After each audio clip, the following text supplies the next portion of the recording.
More migrants are being bused out of Texas and into other cities across the country. We are tracking the latest details of a shooting that occurred in Allen, Texas. Let's begin with Luis Garcia standing by in El Paso. Luis, 90 consecutive life sentences. He is tracking some important weather news. What do you have to share with us, Bert? But I gotta say, I love Dolly too. What's your favorite song? What's your favorite song? Not a lot of families hanging out here outside the Long Center in Austin, and that's because our students have returned to the classroom. As a student, some of my favorite people was the cafeteria lady and my bus driver. Tell me about your experience with children and why you do what you do. Moving on now to your mental health. Not everyone enjoys the warmer weather and sunlight during the summer months. Lizette, the number of teenagers, in particular girls, who are in despair about their lives is surging. That's an important question because we think about loneliness and we're like, well, everybody gets lonely, right? Sure. But by definition, loneliness is the emotion we feel when our social needs are not being met by the quantity or the quality of our relationships. If you've been avoiding the movies because of high ticket prices, now's the time to head back. Describe your music, because I know you blend genres. A little hip hop, a little R&B, a little alternative rock. Some amazing Texas women are spicing things up with free salsa lessons. Thank you for being with us for this hour of Spectrum News 1.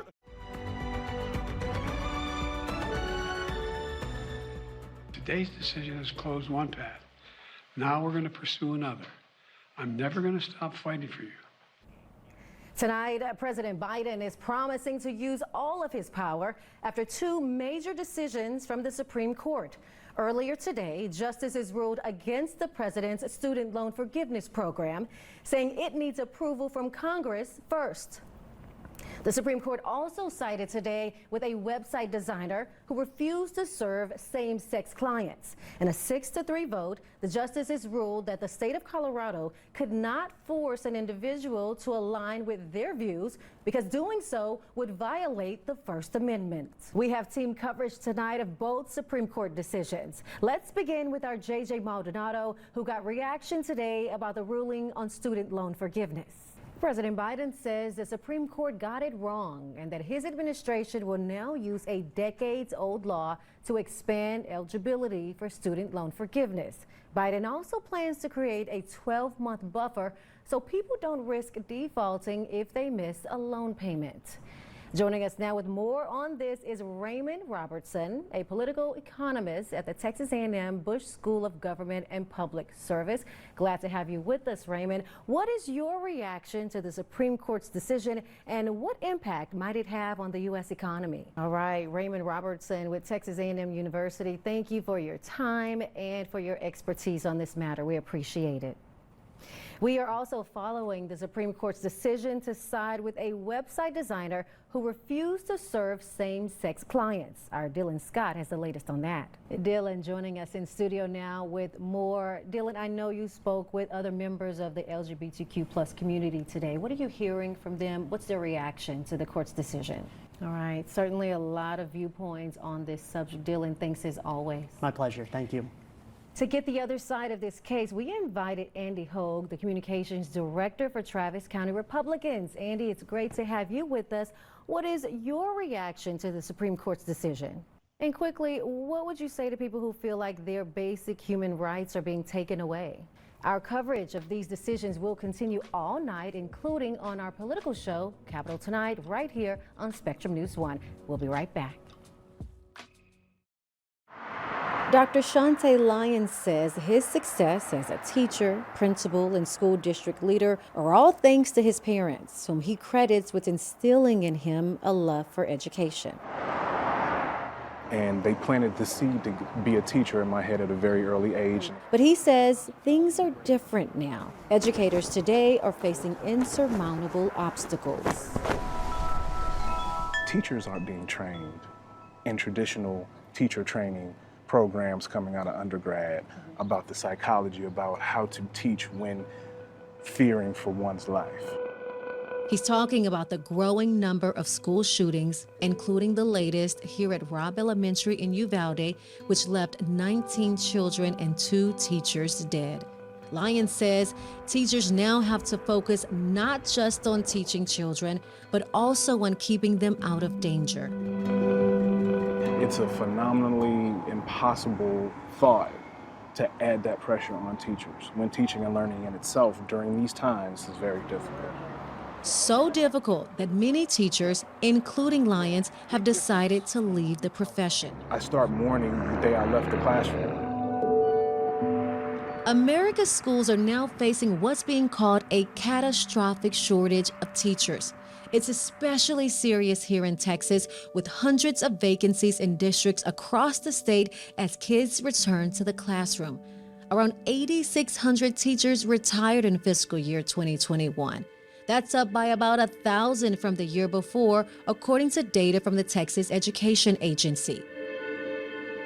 To make matters worse, a whopping 66% of educators throughout the state said they'd recently considered leaving their jobs. That's according to a survey this year by the Texas American Federation of Teachers. After 40 years, El Paso resident Norma De La Rosa traded in her classroom for this office and a new title, but says she's sticking with the profession. I've seen a lot of changes from when I first began as a beginning teacher back in the late 70s to when I retired 5 years ago. As president of the El Paso Teachers Association, De La Rosa helps teachers in the wake of tragedy, like the mass shooting at an El Paso area Walmart in 2019. We had teachers whose students were also, they were there or were close to that area. And so it did take an effect on them. That included one El Paso teacher who was inside Walmart during the shooting, escaped, and then moved to Uvalde only to be on lockdown at a school near Robb Elementary during the tragedy there. I can imagine what he went through. I can imagine all of the memories flooding back about what he and his daughter experienced while they were here in El Paso, only to move someplace thinking that, we're good here, and then to have it happen again. With the new school year underway, De La Rosa says she worries about her students. We have always told our students that if nowhere else, school is a safe place. She's also concerned about her teachers. Even the teachers are finding it very hard to convince themselves that it's safe right now because they are looking over their shoulder. And they're not alone. 9 out of 10 Texas school employees worry about a shooting happening at their campus, according to a survey released by the Texas chapter of the American Federation of Teachers. De La Rosa hopes new security measures like more video cameras, a new screening process for visitors, and a clear bag requirement will help make everyone safer. De La Rosa says she has no plans to leave the profession. She says she'll keep fighting for students and teachers and urging state lawmakers to have their backs. Put our schools first, put our children first, and do what is needed to keep our schools safe.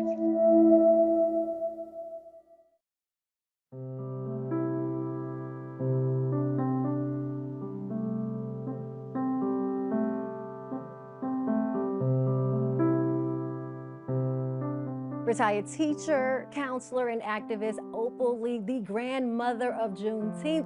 I'm delighted to be here. Construction is moving forward on the National Juneteenth Museum. I'm so excited about it.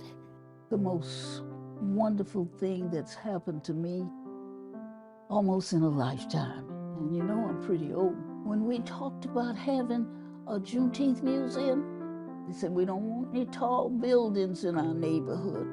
And so this is what they came up with, shotgun houses that we used to live in. Shotgun houses had porches.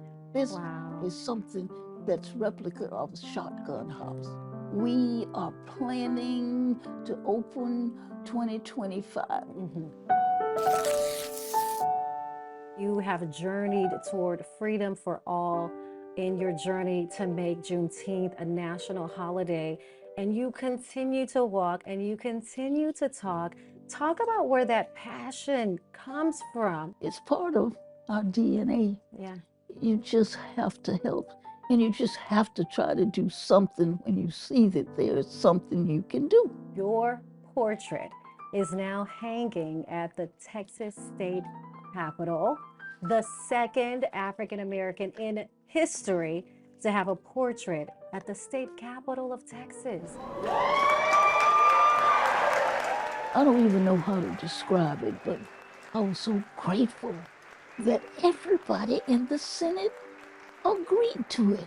It just seems like a door is opening up for us. And there'll be others. There'll be other portraits of Blacks in the Senate. How do you want to be remembered? Right now, I want to be remembered as everybody's grandma. You know, your grandma don't take nothing off of nobody. She makes up her mind she's gonna do something and she does it come hell or high water.